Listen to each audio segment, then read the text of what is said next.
Hello, everyone. I just want to do a quick microphone check. If you can let me know if you can hear me, that would be great.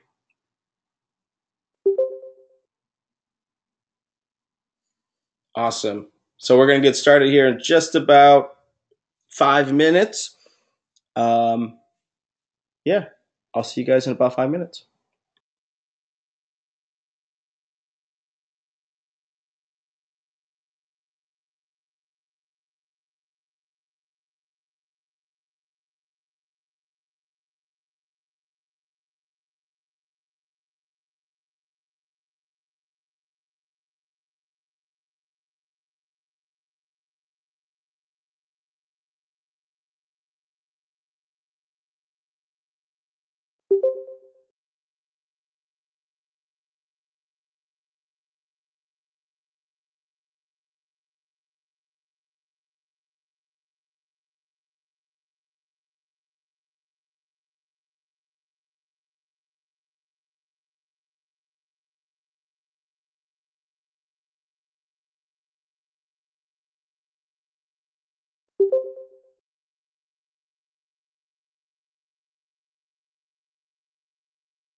All right, guys, how's everyone doing today?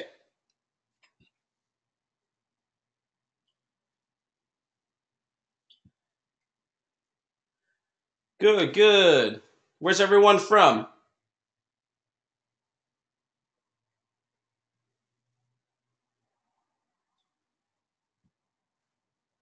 Ohio, England, Orlando. I think someone said planet Earth.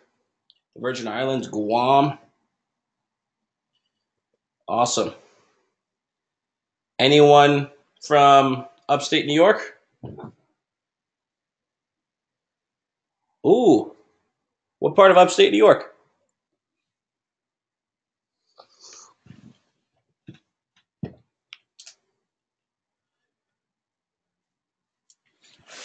I'm from Syracuse, New York, originally.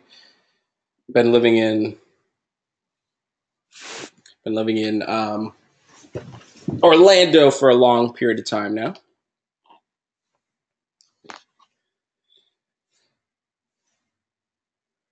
We got people from NYC,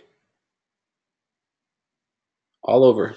Awesome. Well, welcome, guys. How was your weekend? Did you guys do anything fun this past weekend?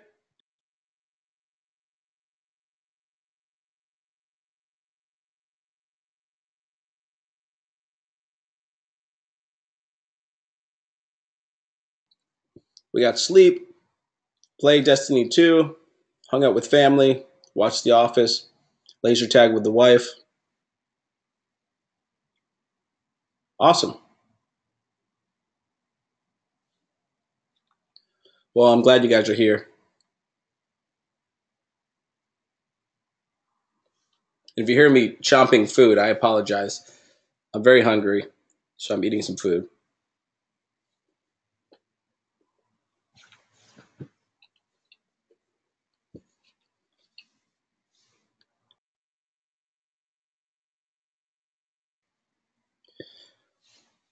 Okay, so today we're going to talk about the brain and positive psychology. For those of you who don't know me, I'm Terrence Washington. I'm one of the Psychology of Play instructors.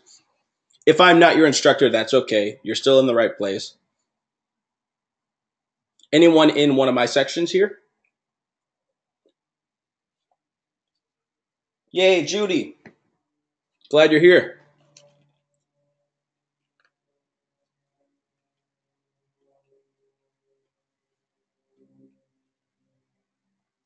What instructors do you guys have?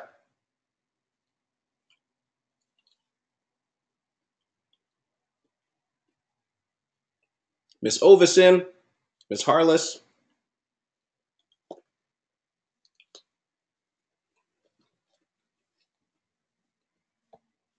Awesome. Well, welcome, guys.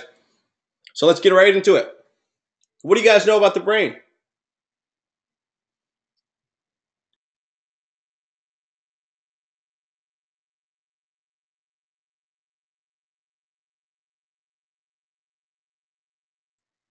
We have the brain is squishy. It's a messy place. It's in my head. It keeps us alive. Do you guys know specific brain parts? If so, let me know.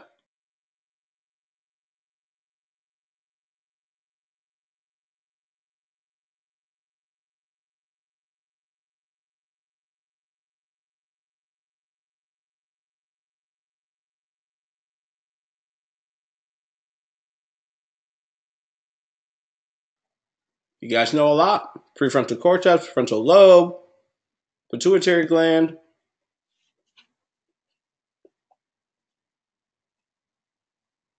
Someone mentioned the medulla.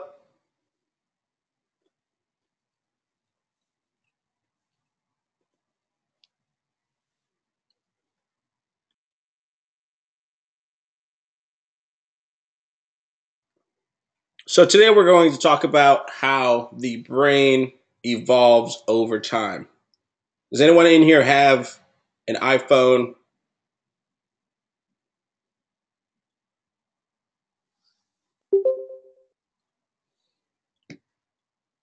What happens over the course of the evolution of the iPhone? Someone explain in the chat box the difference between, let's say, the original iPhone and the iPhone we have now. What's different?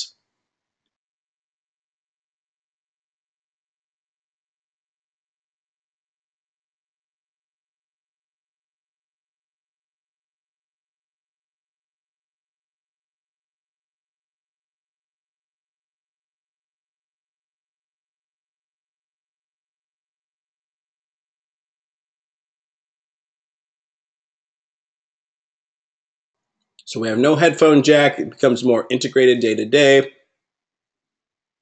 Hardware improvements. It gets smarter. Generally, it's faster. It can hold more most of the time. The cloud storage now is pretty much, unlimited.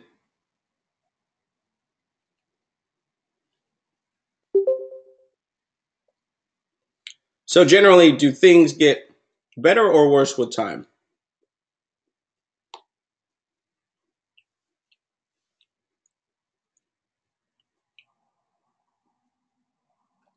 In the case of technology, though, the goal is at least to get better. Faster, more uses, it's more integrated into our life. That's the goal. So with the triune brain theory, we look at three areas, categories of the brain, and how they have evolved over time. So the first one we'll look at is the reptilian brain. The next is the limbic brain, and the next after that is the neocortex. Reptilian brain would be like your original iPhone. Your neocortex would be your iPhone 10.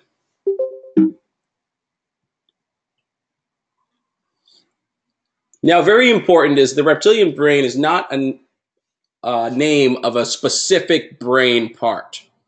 Okay, the reptilian brain is just a metaphorical way of thinking about how old this brain is. As you guys know, reptiles are descendants of dinosaurs. Almost every living animal has this part of the brain that keeps their heart beating, keeps them breathing, etc., etc. In us humans, those brain parts are called the brainstem and the cerebellum. Okay, so it's not called the reptilian brain. It's just a metaphorical way of thinking about things. The actual brain parts are called the brainstem and cerebellum, and they help with balance, breathing, and heart rate. Okay? Now, who enjoys breathing?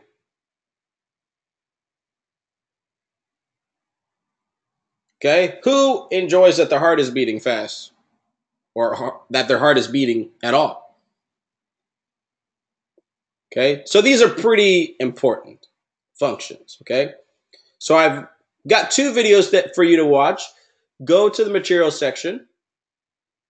If you look above your chat box, you'll see the materials section and click on the videos that are entitled Reptilian. There's two of them. And when you're done watching the videos, come back and let me know that you're done.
All right, looks like some people are starting to finish up. Let me know when you're done. I'll give you about 3 more seconds.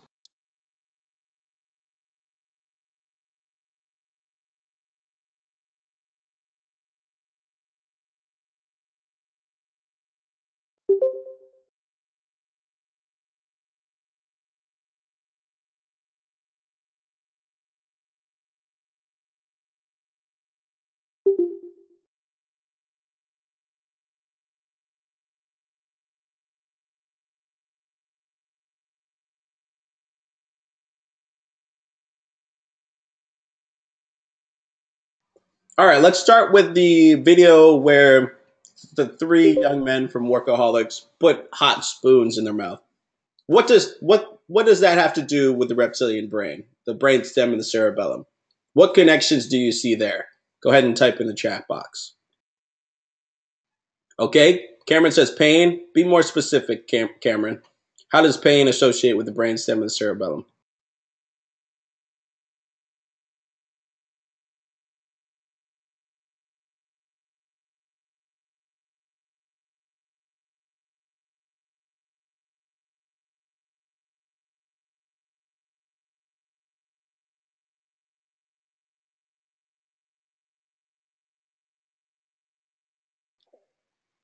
Anyone? How does pain associate with the reptilian brain? So Jimmy says pain is a sensory we use to stop from doing damage to our body. Okay. Well, we know that the reptilian brain, the brainstem and the cerebellum, they control balance, breathing, and heart rate. So I'll let you guys think about that.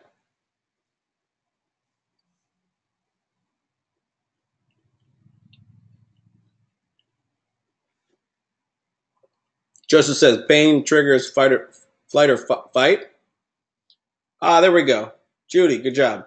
So when we're in pain or when we're feeling fight or flight, our heart rate will increase, our breathing will increase, and even if we're in a lot of pain, our balance could be affected as well.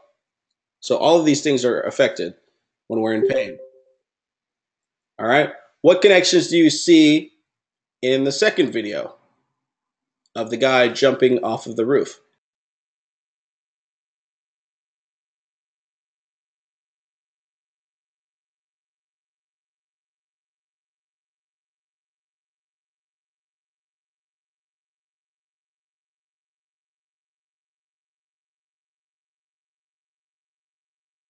Definitely a lot of adrenaline going there, heart racing, for sure.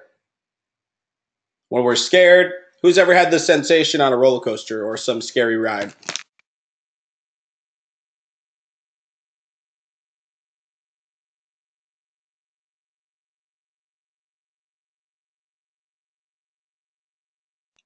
Yeah, things can be fun and stressful all at the same time. In fact, the brain, if you look at the brain of someone who's feeling nervous and you look at the brain of someone feeling excited, you won't be able to tell the difference because physiologically speaking, those sensations are the same thing, and it's just how you interpret it. So a lot of people will feel this breathing, getting rapid and shallow heart rate, doing something scary and doing something exciting. All right, next we have the next we have the limbic system. Can we all say limbic system?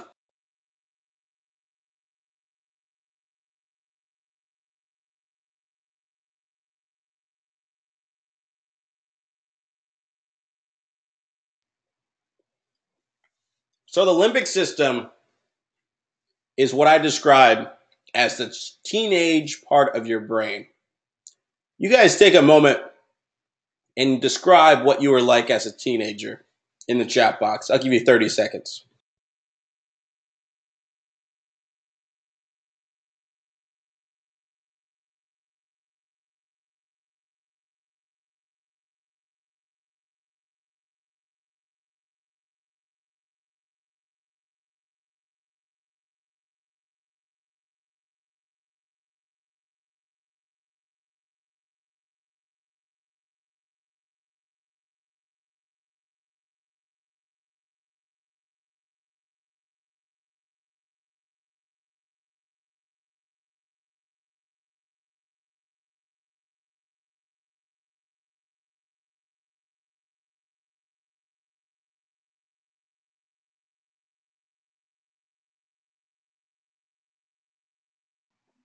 All right, so far we have closed off, shy, naive, lame, moody, rebellious. I'm sure you weren't lame, odd, dishonest, smartass. How are you guys with food as a teenager?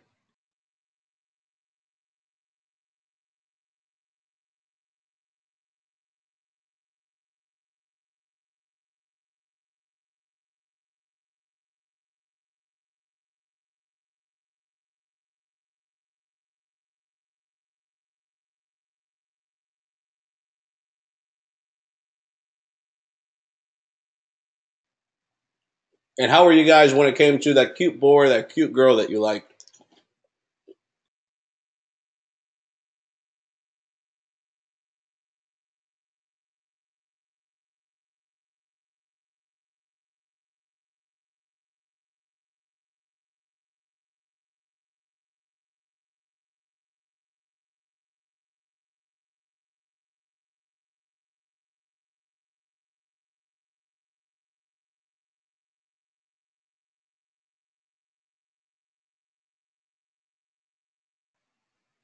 So this part of our brain is the part of your brain that wants to eat everything you ever dreamed of eating.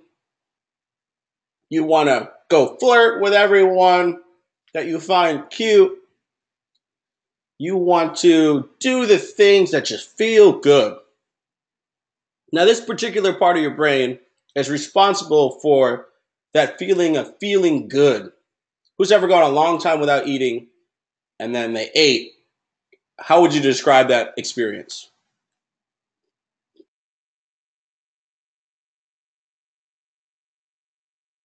I'm having that experience right now, by the way.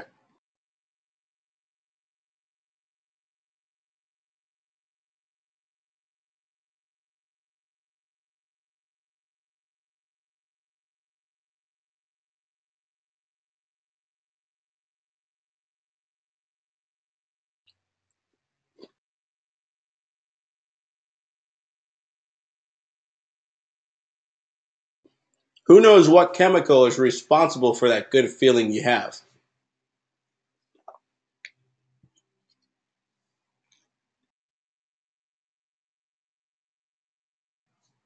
Bingo, dopamine.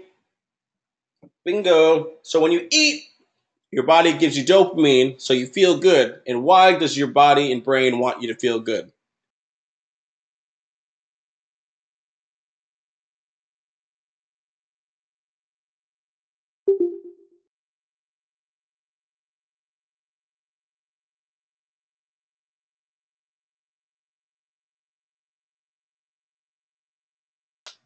Jimmy, you're definitely on the right track. What's the purpose of any reward system?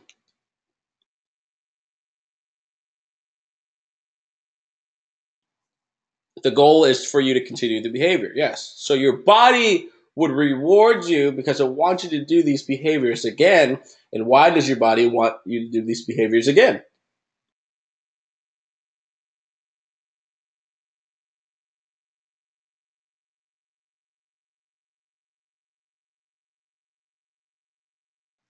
Survival. Exactly right. So the first bullet point that says human reward, that's dopamine. Your body will reward you for eating, drinking water, having intercourse, and these are the things that help prolong our species. Emotions that are tied to survival is also a big part of the limbic system. The specific brain part that I want to talk about is called the amygdala. I want you guys to take a guess as to what the amygdala is responsible for.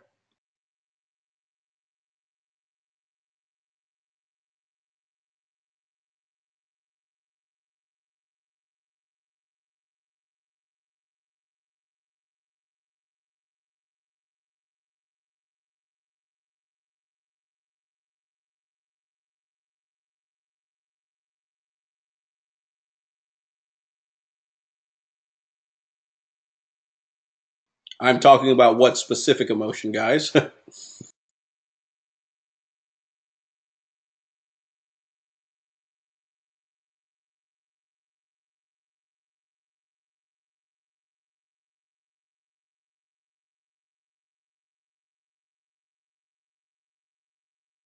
So it's responsible for aggression.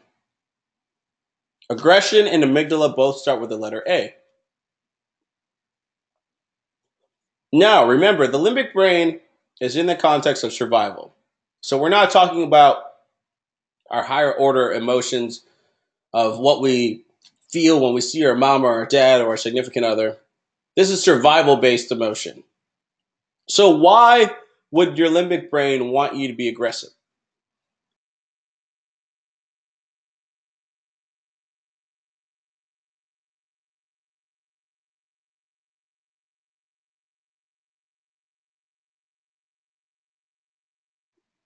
Because sometimes you have to fight to survive. That's exactly right. Now, what do you think happens in mice that have damaged amygdalas?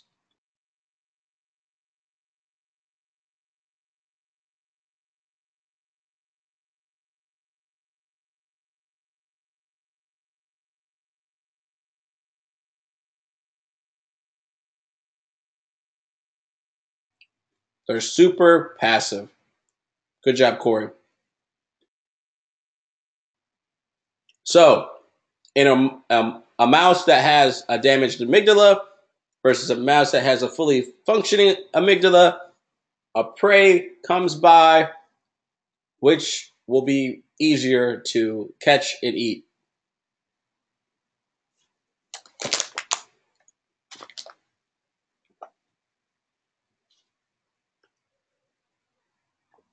The passive mouse, exactly. All right. So, a specific part of the limbic system is the amygdala. A specific chemical involved in human reward is the dopamine.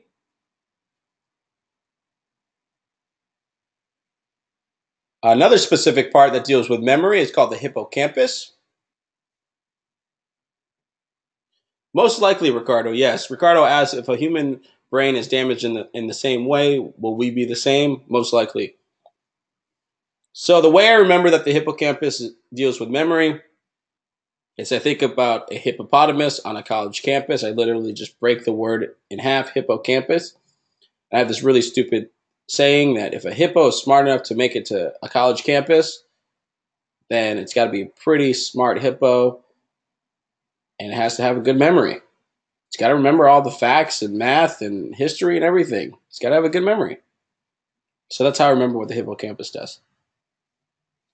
Hippocampus, hippo college campus, good memory.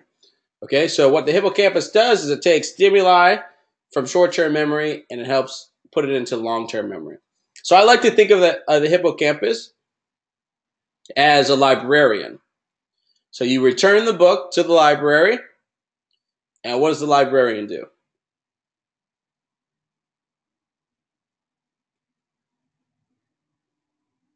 She checks in the book, makes sure it goes in the correct spot, right? So she stores it away. So that's sort of what the hippocampus does. It takes the stimuli from short-term memory and puts it away in a file somewhere. The limbic brain also deals with value judgments. Again, this is in regards to survival. So the limbic brain dealing with value judgments, it makes snap judgments about if someone's threatening or safe or if someone's truthful or deceptive. Now, women in particular have to worry about this. How many women have had an experience where a man has sort of just given you a really creepy vibe, and he didn't necessarily do anything in particular, but you just got really bad energy from him?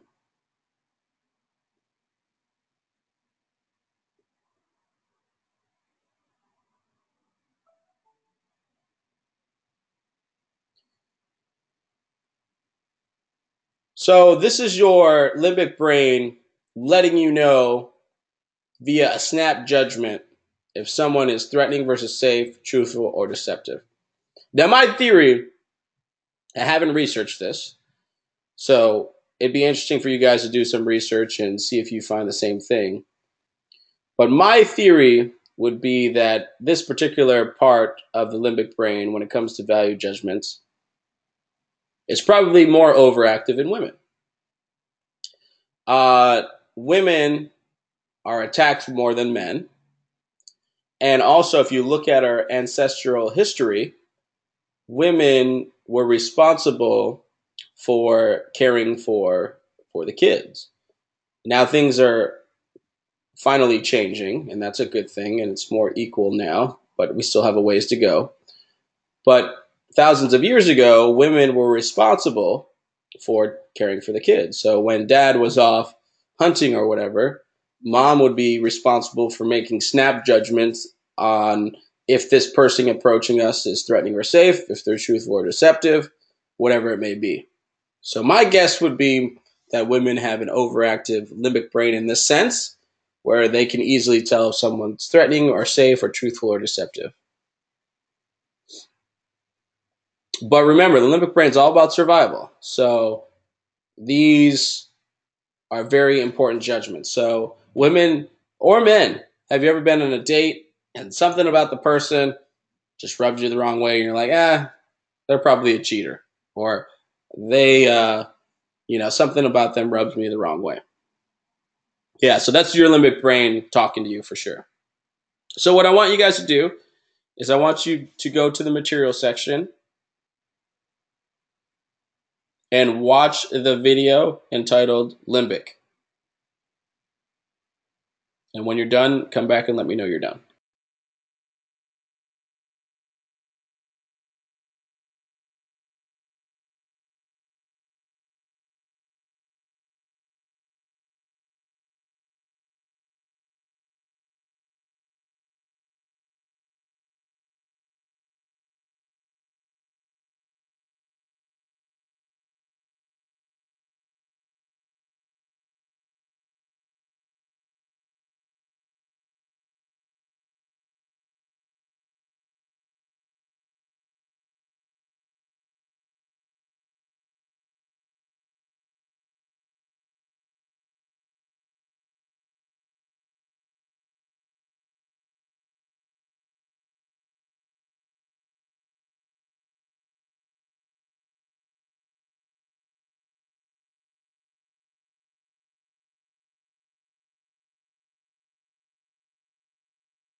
All right, looks like people are finishing up. What clues or what parts of the limbic brain did you see in this video?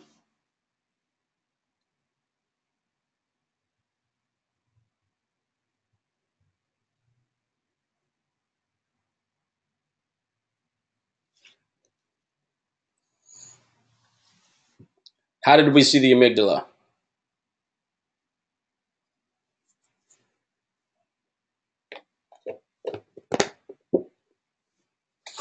daughter? How so? We gotta be specific, guys. Explain your answers.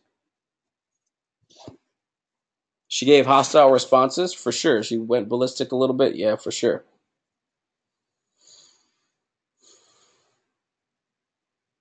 For those of you who don't know, I'm sure many of you do, the daughters in the film are actually the actress Leslie Mann, who plays the mom, and the director Judd Apatow. Those are their children. They're real children in real life. All right, so we saw the aggression, emotional response from teenager, value judgments from parents, removing reward system from teen caused a strong response for sure. What parts of the hippocampus did we see in the film?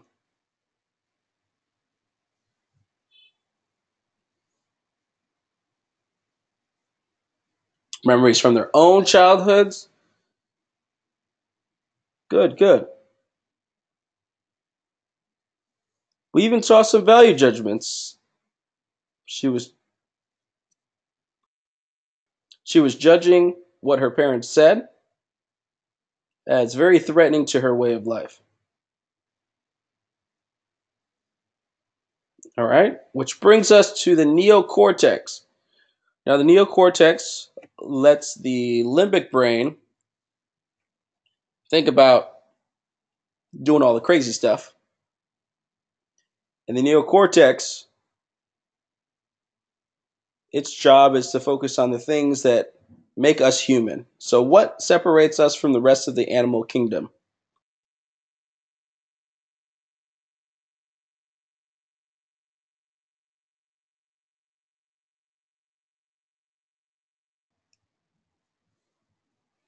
Well, we have advanced language, we have art, culture,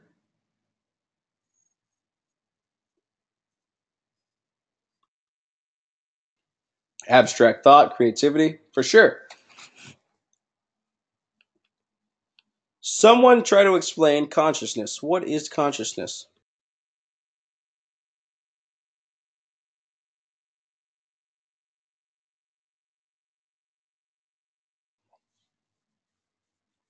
Self awareness, yes.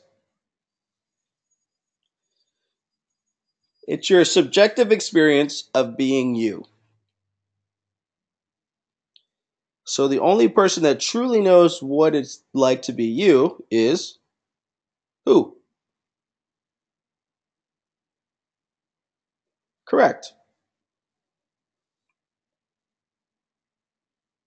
Neocortex also deals with judgment.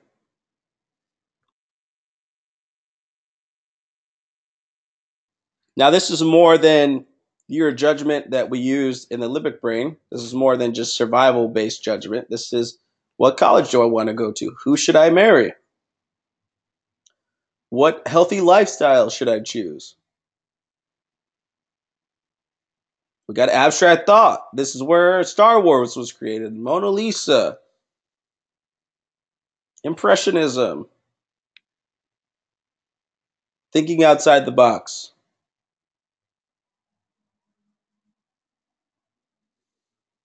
So when you think of what separates me from a monkey, whatever you write down on that list, most of those things will fall under the neocortex. So go ahead and go to the material section, click on the link that says neocortex, and when you're done, come back and let me know that you're done.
All right, looks like people are finishing up. Now, that video was a little self-indulgent because I'm a huge chess person. I actually run the Orlando Chess Club here in Orlando. And I wanted to show that because I was one of the more exciting commentators. He's actually pretty funny. What parts of the neocortex did you see?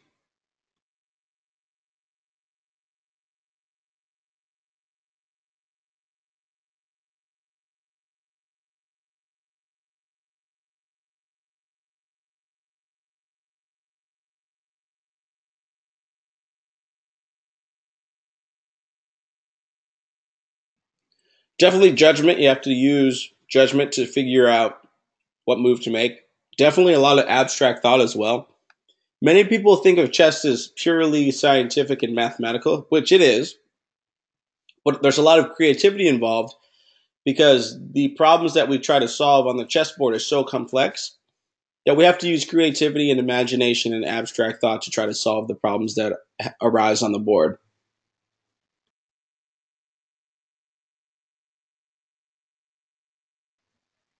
To be way more general, of course, both opponents need to be conscious in order to play chess against each other. They have to have that consciousness to know I'm winning, losing. They have to be aware in that way.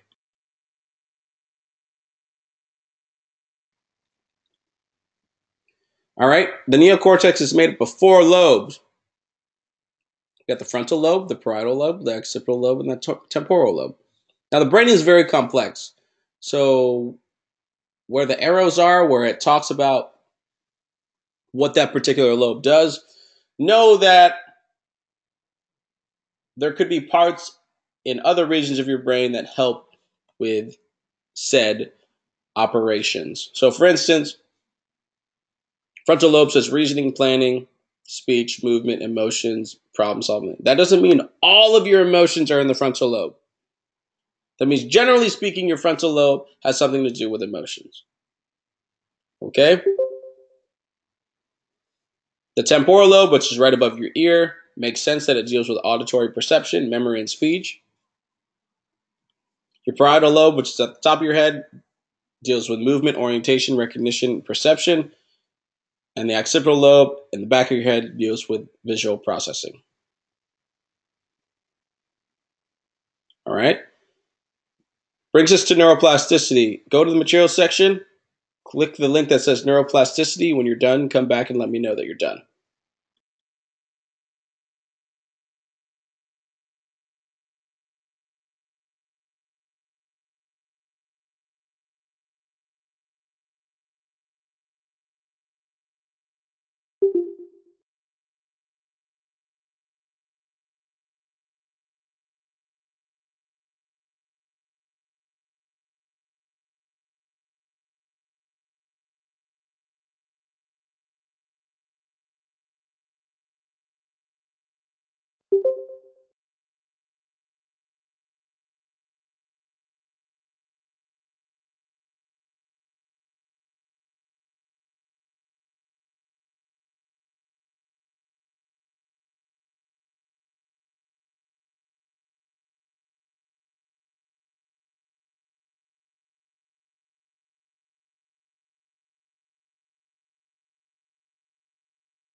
You guys are done with the neuroplasticity video?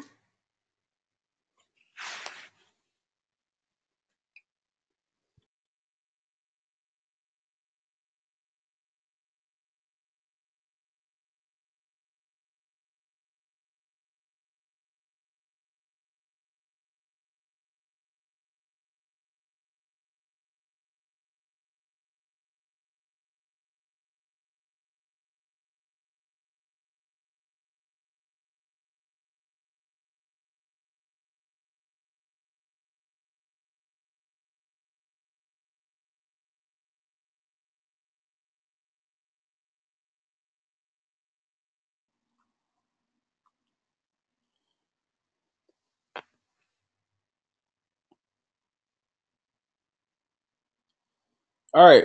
It looks like people are finishing up.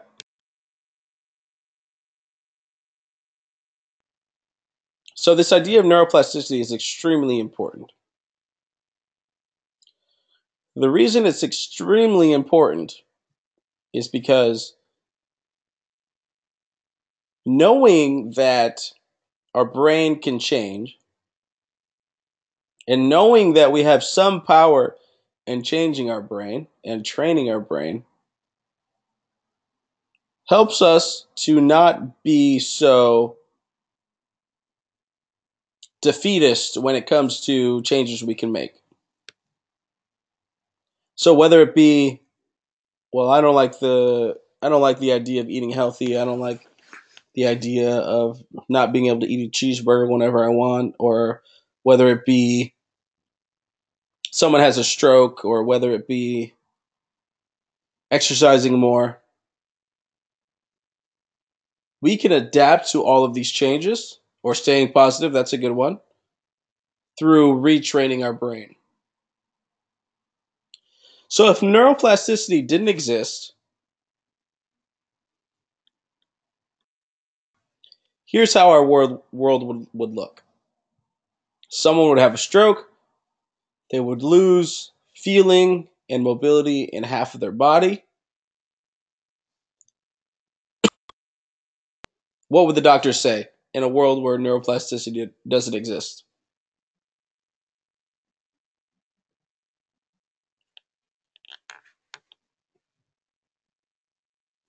You're screwed. There's nothing we can do.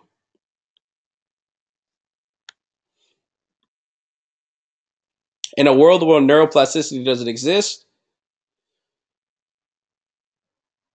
someone breaks their right hand, they're right-handed, they're going to be in a cast for 3 months, they're in college, and they have homework to do. They would just say, oh, you're just going to fail out of class. But in a world where neuroplasticity does exist, we know in both of those examples, in the first example, someone could go to physical therapy, regain their mobility. And in the second example, you could learn how to write with your other hand in just a matter of a few weeks.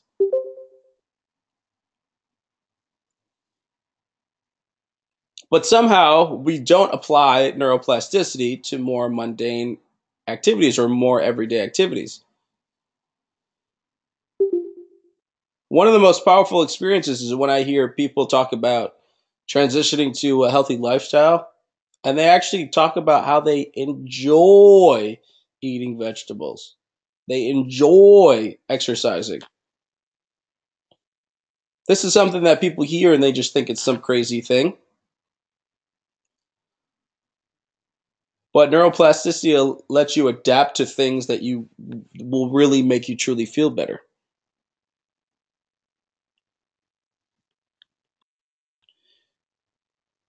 So basically, how it works is you experience something new. It causes changes in your synaptic connections in your brain. And then the changes, if you do them over and over and over and over and over and over and over and over again, literally change your brain and affect your behavior.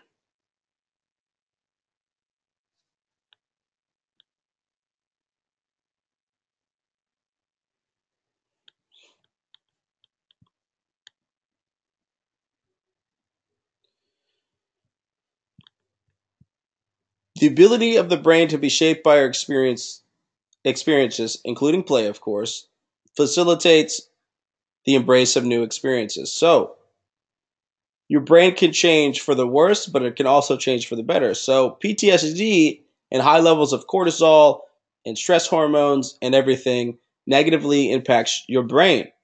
And in particular, it affects your hippocampus.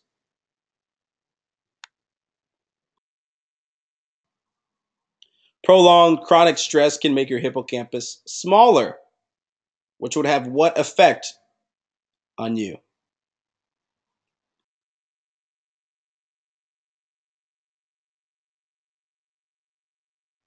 Memory loss. But everything that we have listed under maladaptive, we know that we can reverse through the concept of what?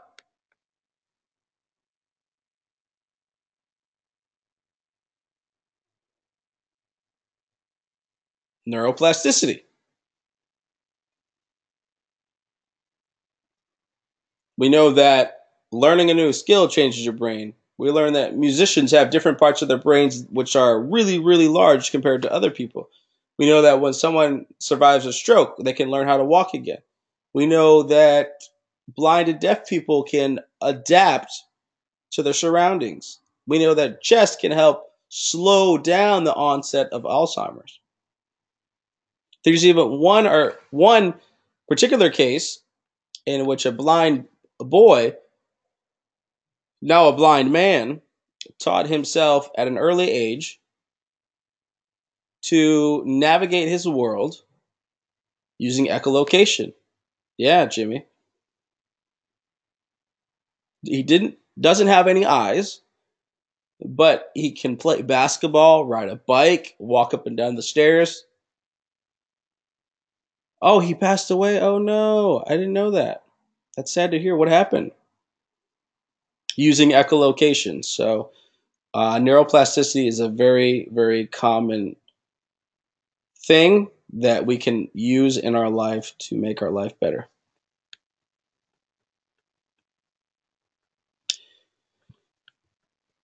So, this chart represents the amount of connections you have in your brain.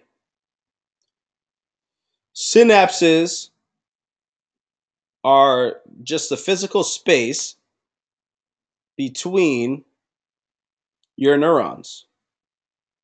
The more tangles we see, the more our neurons are trying to communicate with each other, and the more they're available to communicate with each other. So, as we can see, a newborn baby doesn't have many connections. 1 month, we have more. 9 months, we have a lot. They're learning so much. They're learning new tastes, new flavors, how to be mobile.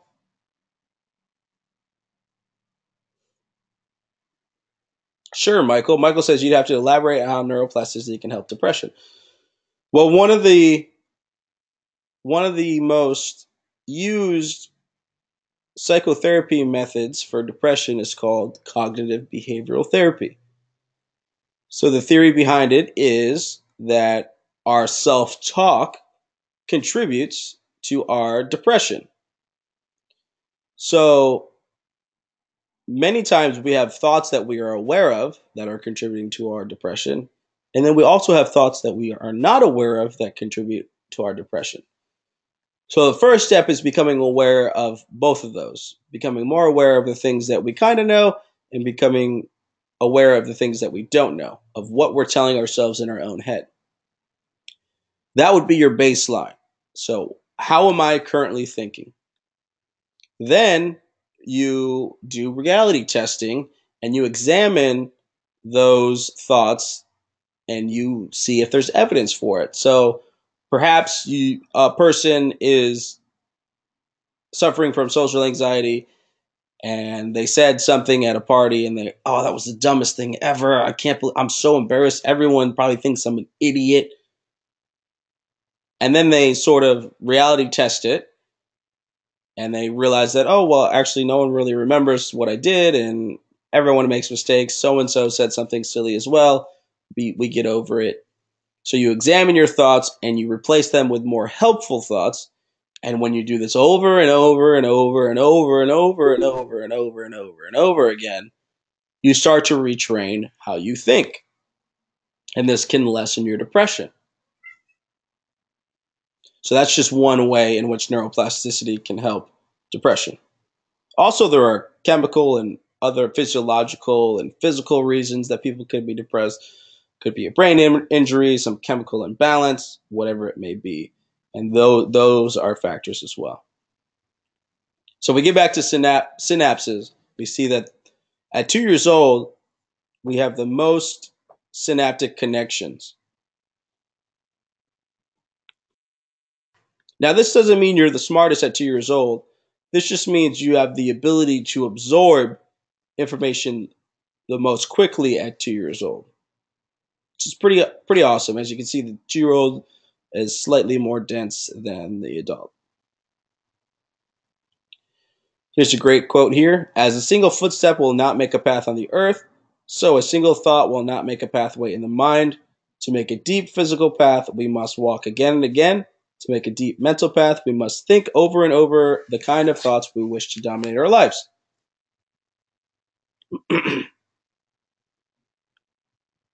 So the reason why neuroplasticity is so important is because of what we've talked about already: intervention and prevention.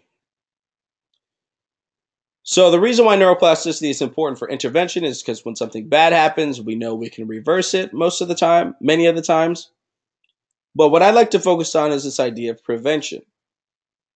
If we know the bad things that can happen, we should use neuroplasticity to help prevent the onset. Okay, so whether it be depression and suicide, I think we should have classes in school at every level teaching kids how to monitor their own self talk, how to be more positive, how to improve their self esteem, how to maintain their self esteem, how to be happy. We should have classes to prevent people from getting depressed and suicidal in the first place. Sure, it's great to know that we could fix them, but isn't it even better to prevent it in the first place? So neuroplasticity is important for those reasons, and I urge you guys to use it more for preventing bad things from happening to begin with. So that brings us to the conclusion of our first half of our lecture about the brain. Please stick around, and in about 5 minutes, we will start our second half about positive psychology. So I'll see you guys very briefly.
All right, guys, we'll get started in just about 1 minute.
Sorry, now I'm reading about the young man with echolocation trying to get an update for you guys. So give me a couple minutes.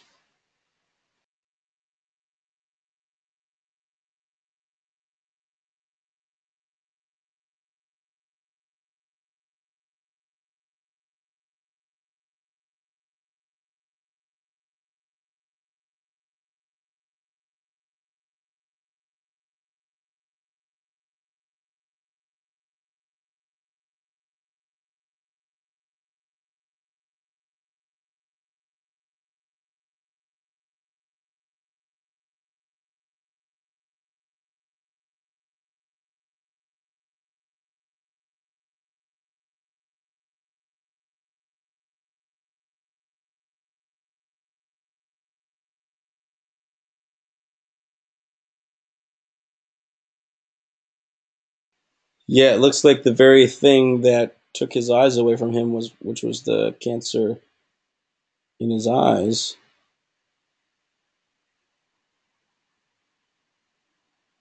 I guess he originally had retinoblastoma, and they had to remove his eyes, and then he died in 2009 from a retinal cancer.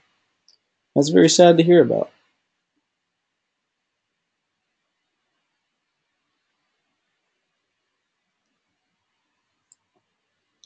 Very sad to hear about.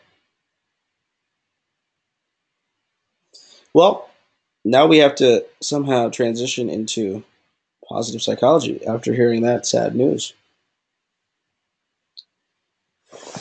What do you guys know about positive psychology, if anything at all?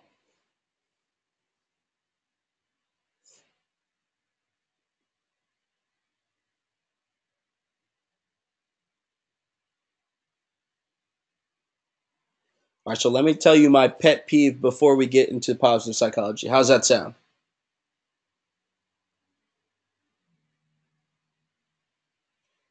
If at any point between now and the end of the lecture, or the end of your time here at Full Sail, or the end of your life, you tell me that positive psychology is just thinking positive, I'll punch you in the throat.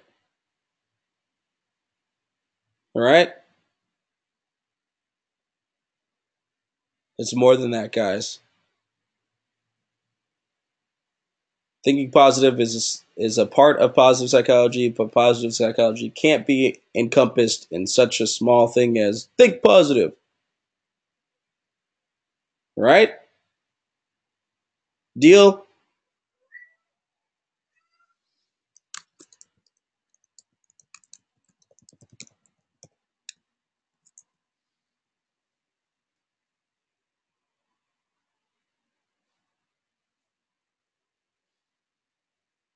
I typed out throat punch emoji because I don't have an emoji for that.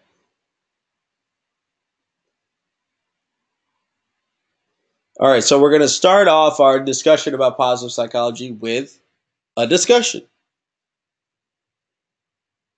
So, what comes to mind? That's all I want to know. What comes to mind?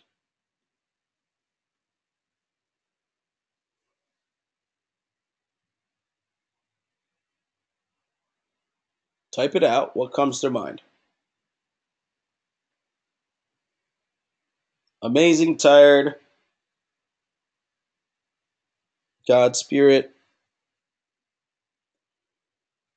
eating, doodle.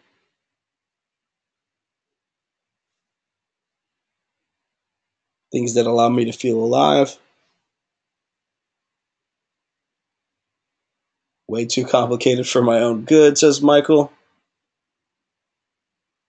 Life, numbers, positive interactions with those around you, wellness,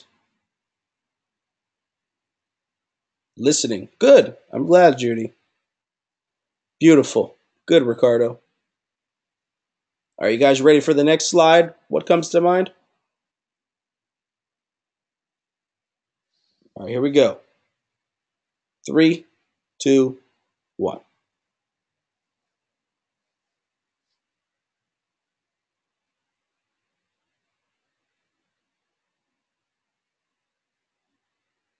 Who am I, says Ricardo. I am. Says someone. Aretha, I think it said. Nice, says Joseph. I am, says John. Question mark, question mark, question mark, says Michael. I am me, says John.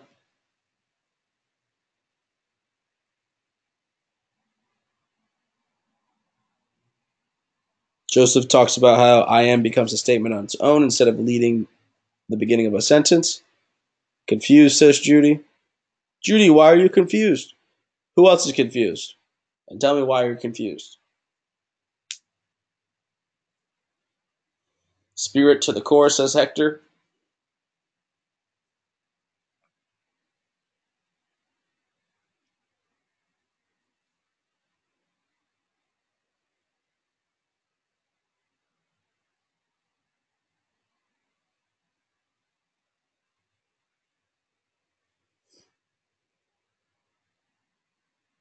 So what is this?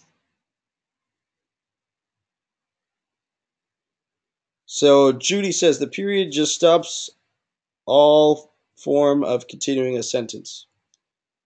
Well, it is a sentence.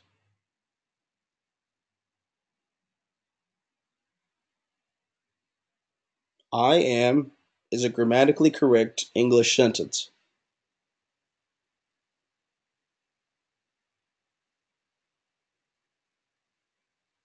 It is. Look it up, which I think is very poetic with the lesson we try to learn. What does I am mean?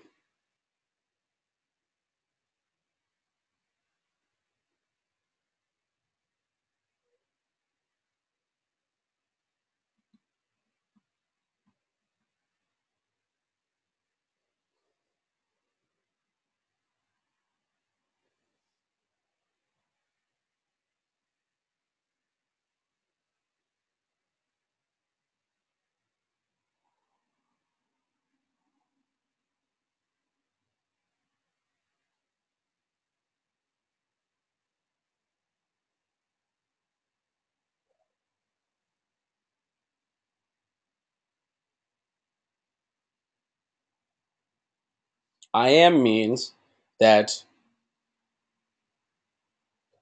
you exist as a human being and that nothing else needs to be added to that. That your worth is in the fact that you are. Now, it's good that we have things that we can add to the end of our sentence. It's good that we can say, for the first one, I am a professor, I am a chess player, I am a son or boyfriend, whatever you are. It's good to add those things. The first one is very important. But we often forget about that you are.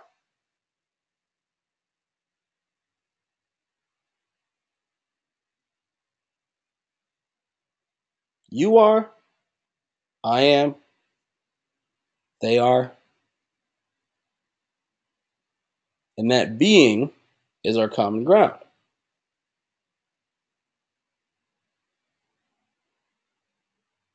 A lot of people hear me say, you are, I am, they are, and they're like, are what? You just are. I just am. The sentence has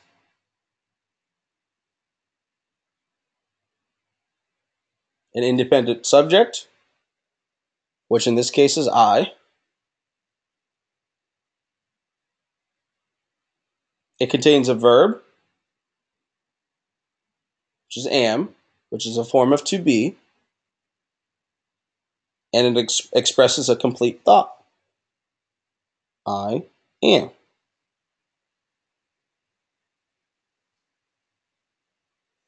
So I want you guys to work on becoming more comfortable with the I am.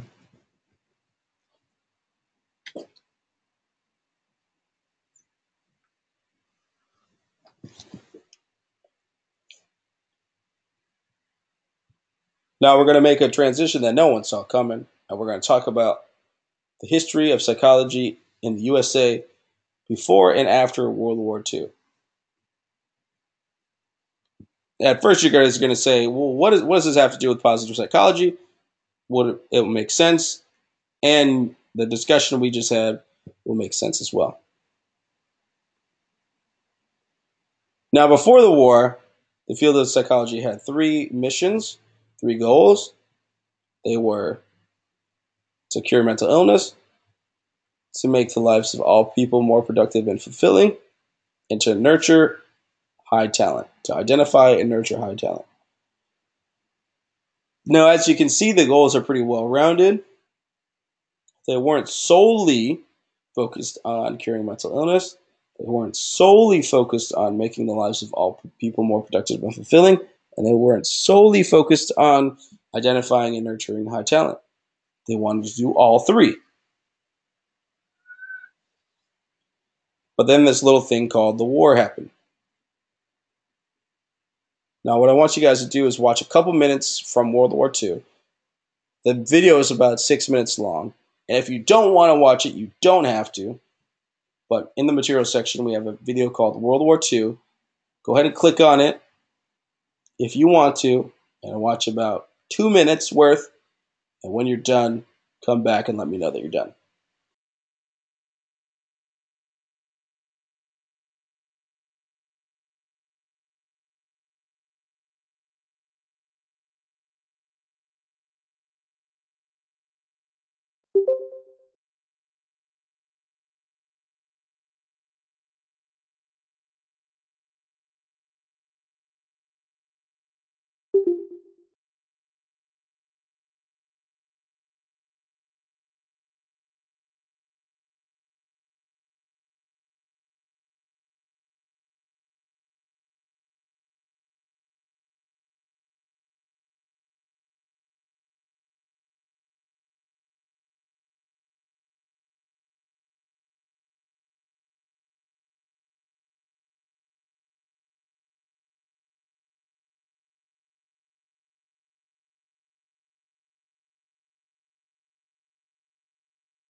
So, as we can see from the video, lots of devastation.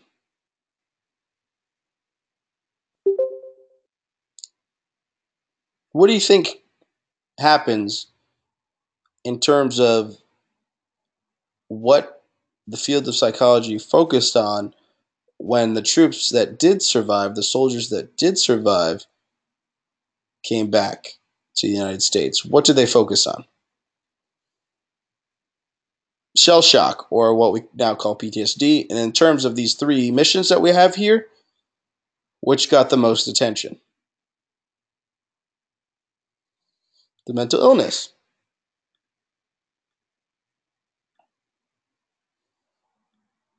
So, two big economic game changers happened. In 1946, the VA was founded, and thousands of psychologists realized they could make a living treating mental illness.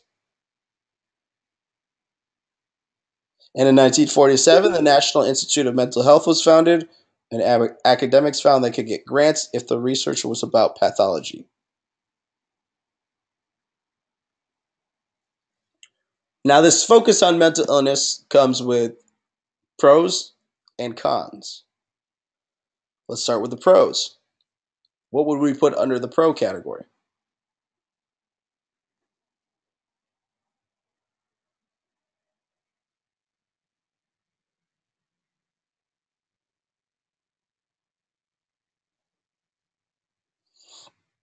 Helping people cope, treatments, recognizing problems,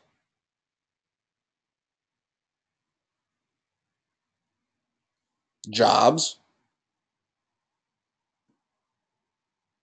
a way to help people get back to their families in a more healthy manner, awareness, for sure. A lot of things that we know how to treat. We're thankful that the money came in. We were able to do the research. Now we know how to treat a lot of things, which is a good thing. What are cons of focusing solely on mental illness?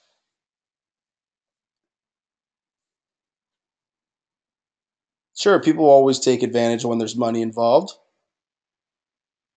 Tunnel vision, lose focus on the other two, which were everyday people, making their lives fulfilling, and then nurturing and identifying high talent.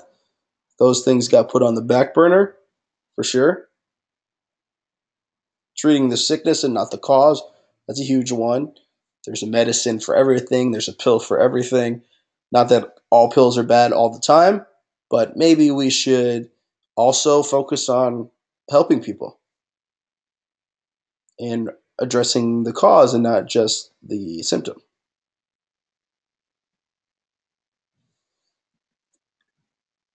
So these two guys came to remind the field of psychology what the three main missions were, and that it's not only about sickness. Martin Seligman and Mihai Csikszentmihalyi. It's pronounced chick, like a baby chicken. Sent, like you sent some mail. Me, as in me, the person. And hi, as in you're saying hi to someone. Mihai Csikszentmihalyi. It's a heck of a name, I agree. Yeah, that's my cat being annoying. Sorry, guys. So, Martin Seligman and Mihai Csikszentmihalyi came back to remind the field of psychology, hey, don't forget that this is supposed to be a holistic view, including mental illness, but also including high talent, also including everyday people, what they're good at, their strengths. It includes all of these things. So what do they say? All right, who wants to get on the microphone and read this slide? Go ahead and raise your hand, and I'll unmute your microphone.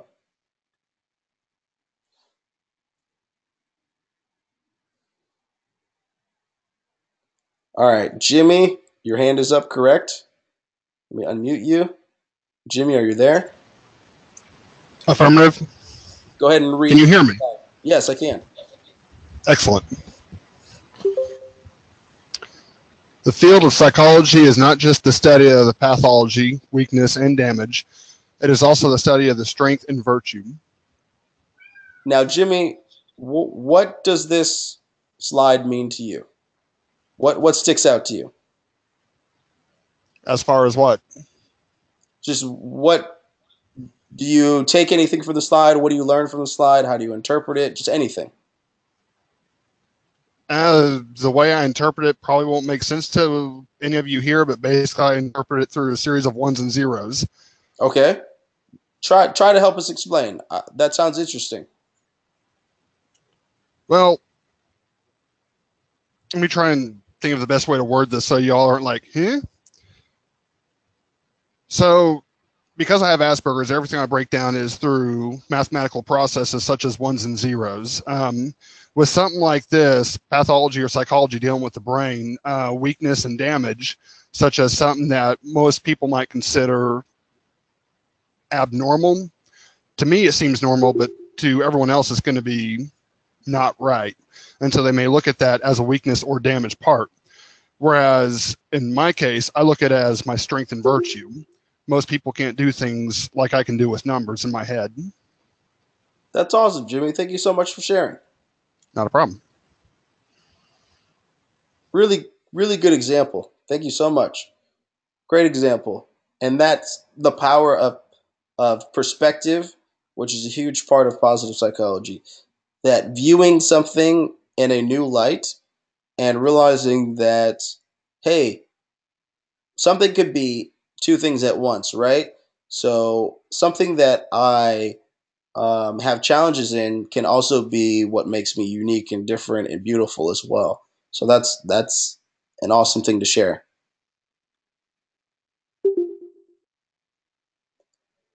Treatment is not just fixing what is broken; it's nurturing what is best. Okay, so it's not saying choose one or the other. It's saying do both. Positive psychology is not based on wishful thinking or fads. Instead, it tries to adapt the best aspects of the scientific method to the unique problems human behavior presents for those who wish to understand it, and it's all in all its complexity. So what that means is we're not just throwing out theories without testing them. We test these things to see if they really help people be more um, healthy and promote wellness and more positive in their lives and lead stronger lives.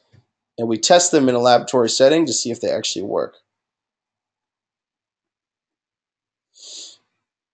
Psychology is not just a branch of medicine concerned with illness or health. It is much larger. It is about work, education, insight, love, growth, and play.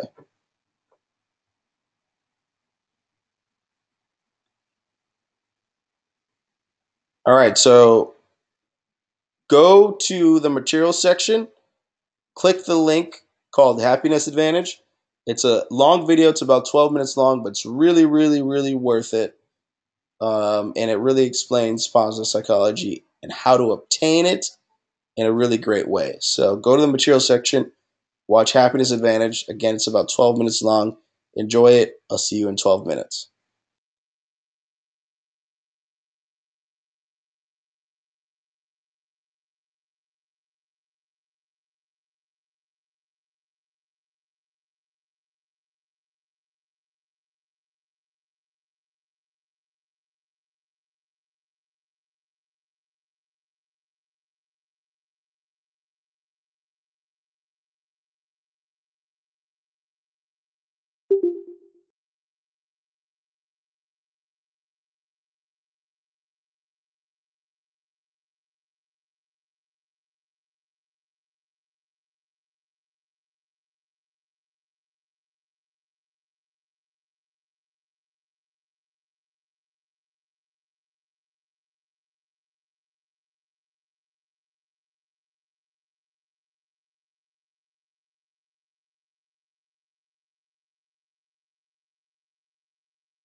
All right, so here's what I want you guys to do now that we're finishing up.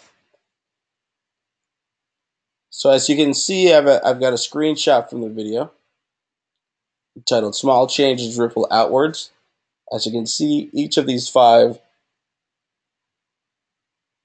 activities has been tested and has been shown to improve positive changes in our life. So the one that we're going to do now is a conscious act of kindness or a random act of kindness, and here's what you're going to do. You're going to call someone. You're going to pick up your phone, you're going to dial someone. You're going to talk to them with your voice, and you're going to hear their voice or their voicemail. What you're going to do is you're going to express your gratitude for someone. Now, here are the rules. Number 1, no texting, no DMing, no emailing. You actually have to attempt to call someone. Now, I understand that it's the middle of the day and people may not answer. If they don't answer, I want you to leave a voicemail. Okay? Also, if you leave a voicemail, I want you to at least attempt to call one other person. If they don't answer, leave a second voicemail and then you're done. If the person does answer, you can tell them it's an assignment if you'd like to make it less awkward. Or you can just let them know, hey, I really appreciate you, and here's why I appreciate you. Okay? Does everyone understand what you're supposed to do? And Jimmy, if you don't have service right now, that's fine. You can email someone. Only under those circumstances, if you literally cannot call someone because of technical reasons, then I'll let you email someone. All right, so I'm going to give you guys about 5 minutes for your call. So I'll see you guys back at 3:50. Yeah, you're just expressing your gratitude. Hey, I think you're a nice person. Hey, you impact my life. Hey, I appreciate you. Hey, we lost touch. I promise that we wouldn't lose touch. Just wanted to connect with you. Go express your gratitude for someone. See you back in 5 minutes.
Done.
All right, 5 minutes is up, guys. Wrap up your calls.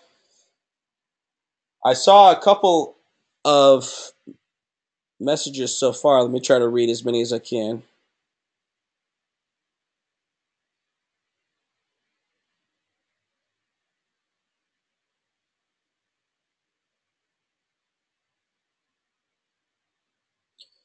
So I saw a couple of things which are common, which some people got suspicious responses, such as "What'd you spend money on now?" or "Go away," or "Why are you being weird?" or whatever it may be, and that always makes me laugh, but it also makes me wonder why we get these responses of suspicion when we're showing kindness. What do you guys think?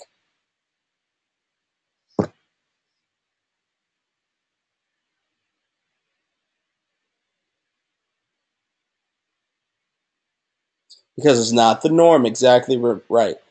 And in a way, that makes me sad because being kind to someone for no reason shouldn't be suspicious. It should be the norm. So if you're getting that from people close to you, try doing it more often. How many people were touched by the call that they made?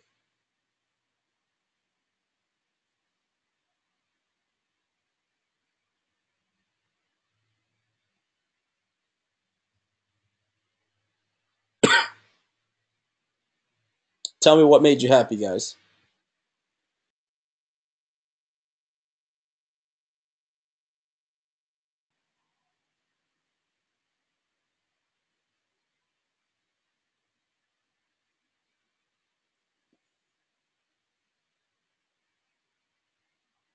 What made you happy, guys? What about it made you happy? I was happy because hearing how proud my dad is of me, it just does something to me. I understand that, Dominique. I now get to hang out with my best friend. That's awesome.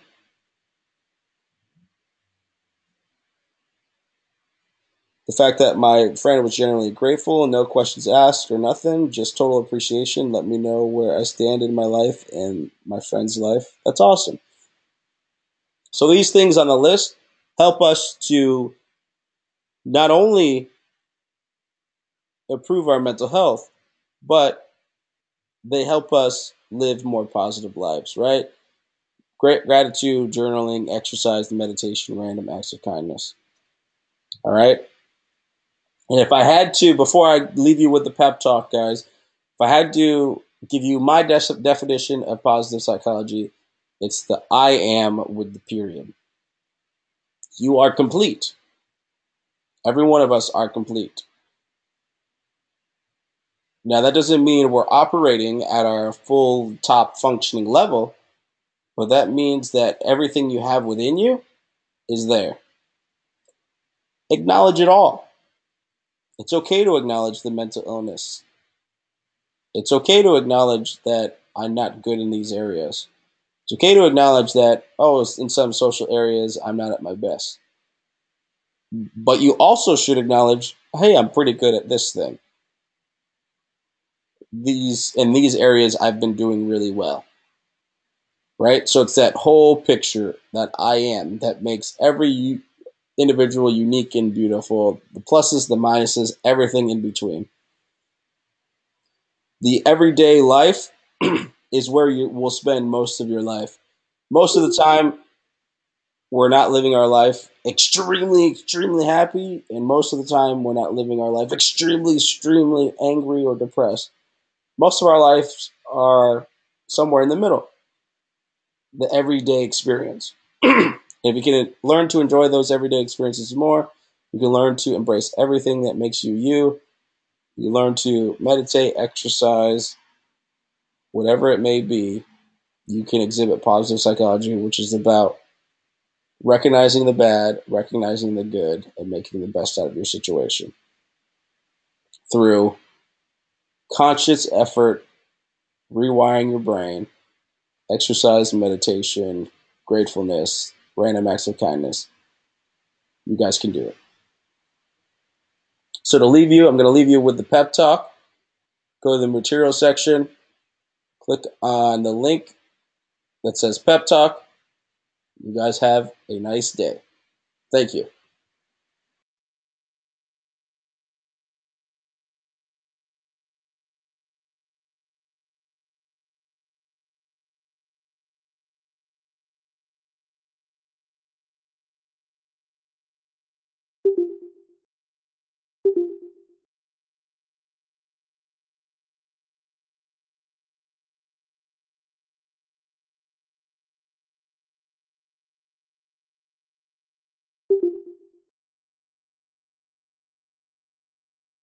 If you guys have any questions, by the way, I'll stick around for a couple minutes.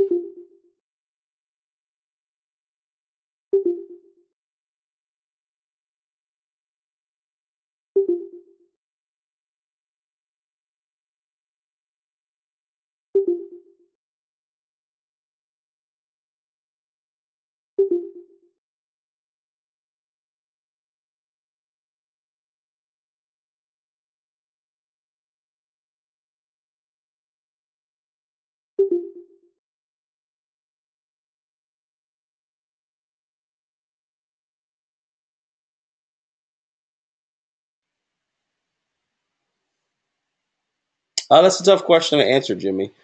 Um, certainly, it's something you should examine. Certainly, if you're not seeing a counselor already, it's certainly something you should talk about. Excuse me, just getting over a cold with your counselor. Certainly, something you should talk to people in your life about. Examine the pros and cons of, temporarily stepping away from that relationship. I do believe that only you could know the answer to that question. But if you talk to people and they listen and they give their perspective and they give you different angles to look at it from, you might be able to come up with your answer.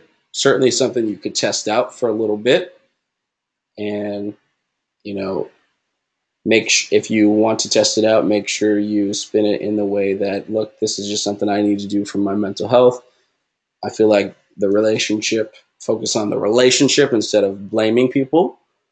Um, I feel like the relationship is not where it needs to be for both your sake and my sake.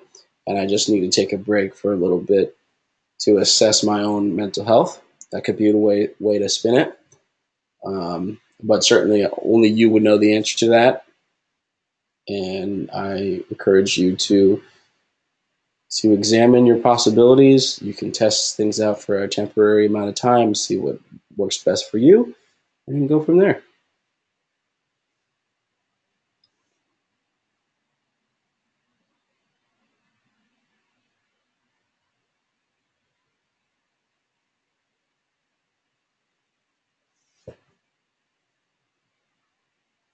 Certainly, there are things that take a long time to change, Jimmy.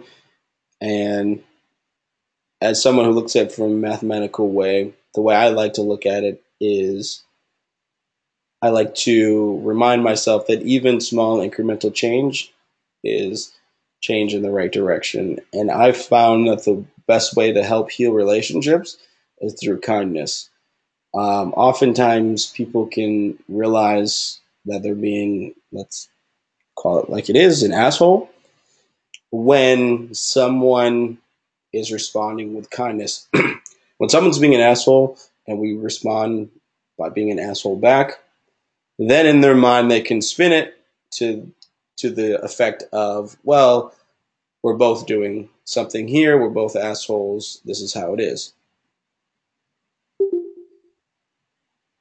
When you respond with kindness, it just highlights the dichotomy of how they're acting versus how you're acting.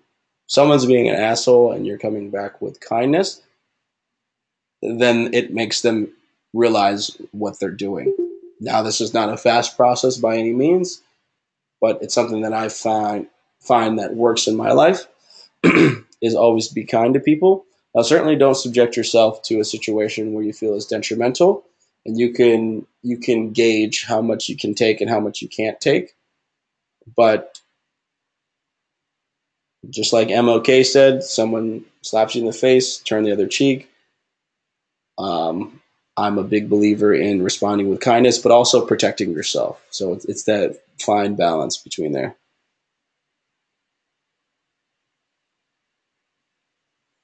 And you can always reach out and talk to me further via email, twashington@fullsail.com. I never promise any answers, but because I believe you have the answers, but I can certainly guide you in the direction to find your own answers. So if you ever want to email me, twashington@fullsail.com. Thanks, guys.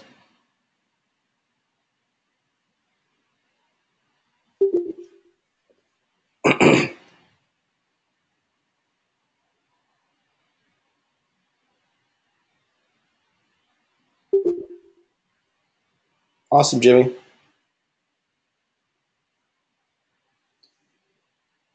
right, I'll see you guys. Thank you.